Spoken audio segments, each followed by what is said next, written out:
Bismillahirrahmanirrahim. Assalamualaikum warahmatullahi wabarakatuh. Alhamdulillahirabbil alamin. Wassalatu wassalamu ala asrafil anbiya'il mursalin wa ala alihi wa ashabihi ajma'in.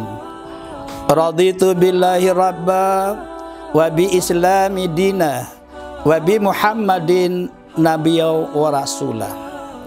Syukur alhamdulillah, selawat pada Rasulullah sallallahu alaihi wasallam. Di mana hari ini kami dari pengurus Yayasan Nurul Quran diberi kesempatan kepada kami untuk bertausiah dalam waktu yang paling singkat mengenai judulnya Ramadan dan Idul Fitri, momen meningkatkan tali silaturahim. Bapak Ibu para pemirsa TV Nurul Quran yang dimuliakan oleh Allah, di mana berkatakan bulan Ramadan. Ramadan itu ialah bulan yang paling suci, bulan yang paling dimuliakan oleh Allah Subhanahu wa taala, di mana kaum muslimin dan muslimat melaksanakan puasa selama 30 hari, yaitu yang sangat bermakna menghapuskan segala dosa-dosa, biarpun dosa kecil ataupun dosa besar. Para pemirsa yang kami muliakan, dalam hal tersebut kita melihat judul itu kita kaitkan dengan keluarga kita, di mana kita jauh pada saat itu kita kembali ke kampungnya masing-masing, kepada orang tuanya masing-masing atau ke kampung halamannya. Di sini terjadilah pada saat-saat kita berbuka puasa, yang biasanya kita cara berbuka puasa kita dimanapun kita berada, pisah-pisah makan, tidak ada satu tempat. Ya insya Allah pada bulan puasa dikumpulkan kita semuanya dalam satu keluarga untuk menikmati buka puasa bersama. Insya Allah di sini timbul rasa dekat, persahabatan keluarga di antara keluarga, ayah dengan ibu, anak dengan adik-adik dan saudara-saudara sekalian. Insya Allah berkumpul dalam suatu meja makan. Disitulah kita menyambung silaturahim dan silaturahmi yang biasanya insya Allah kita berpisah-pisah makan di mana-mana. Ya insya Allah pada saat kita melaksanakan kewajiban kita kepada Allah Subhanahu wa taala, melaksanakan ibadah 5 waktu dan sunat tarawih dan witir yang diadakan pada bulan Ramadan, itu pun kita melihat di surau, di masjid dan di melasah di mana-mana. Semua masyarakat mengunjung masjid dan surau dan melasah, berkumpul di sana dalam rangka melaksanakan kewajiban salat isya dan tarawih beserta witir yang berjamaah. Di sini kita melihat bagaimana indahnya mereka itu begitu masuk ke dalam masjid. Assalamualaikum, semua salam-salaman. Inilah merupakan silaturahmi. Tidak ada satupun yang membawa beban pada wajahnya. Semua senang. Tidak ada yang menjadi susah. Gembira semua karena mereka itu baru melaksanakan buka puasa dengan keluarga bersama. Hadirin pemirsa TV Nurul Quran yang dimuliakan oleh Allah. Hadis Ibnu Syihab, dia berkata, telah mengabarkan kepada Anas bin Malik bahwa Rasulullah sallallahu alaihi wasallam bersabda, barang siapa yang ingin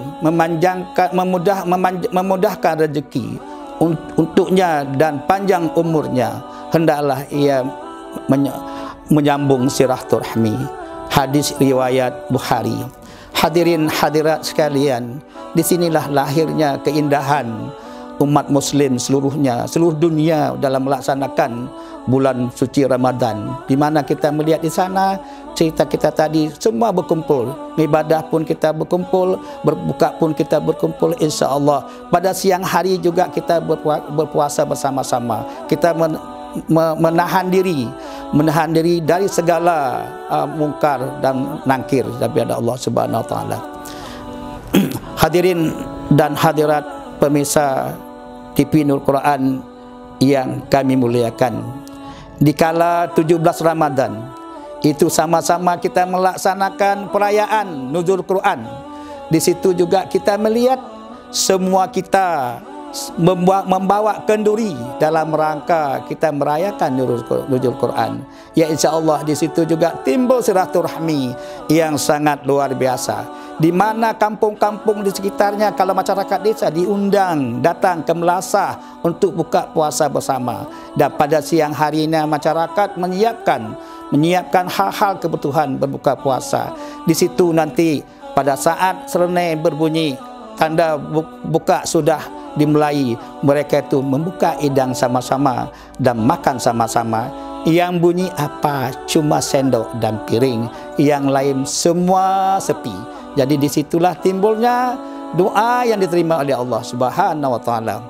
Bapak Ibu sekalian, para pemirsa TV Nur Quran yang dimuliakan oleh Allah, di mana pada 27 Ramadan melangkah lagi ke sana, ya insya Allah di situ kita diwajibkan oleh Allah Subhanahu wa Ta'ala membersihkan semua harta kita. Karena bulan Ramadan ialah bulan pembersihan. Kita mengeluarkan zakat fitrah. Di mana zakat fitrah itu kita berikan, di mana kita diberitahukan oleh tokoh masyarakat atau kepala desa atau pemimpin kita. Biasanya kalau kita di kampung melaksanakan zakat fitrah itu di Melasah. Kalau di kecamatan kita melaksanakan zakat fitrah itu di masjid, dan juga ada juga di pesantren-pesantren di sekitar kita ini. Alhamdulillah, pada saat itu juga kita melihat silaturahim dan silaturahmi, sama-sama memikul beras, untuk membawa zakat fitrah. Tidak ada perbandingan antara pejabat, pesuruh dan lain-lain sebagainya. Si kaya, si miskin, sama semuanya memikul beras untuk membersihkan harta dan puasa yang selama 1 bulan kita laksanakan. Hadirin para hadirat sekalian, hadis riwayat Bukhari, barang siapa beriman kepada Allah dan hari akhirat, hendaklah dia memuliakan tamunya, menyambung silaturahmi dan berkata baik atau diam. Disinilah kita melaksanakan hari raya Idul Fitri. Disitulah kita menyambung silaturahim dan silaturahmi, di mana lingkungan dan masyarakat kita selalu datang ke rumah sahabat, ke rumah yang dituakan. Disitulah kita menjalankan silaturahmi. Maka untuk itu kami rangkumkan bahwa Ramadan dan Idul Fitri merupakan peningkatan tali silaturahmi. Pertama, ya, kita lihat keluarga yang jauh pulang ke kampung, sahabat-sahabat yang biasanya kita tidak bertemu pada bulan Ramadan selalu ketemu. Ya, insya Allah mudah-mudahan Ramadan ini membawa berkah pada kita semuanya. Amin ya rabbal alamin. Billahi taufiq hidayah. Assalamualaikum warahmatullahi wabarakatuh.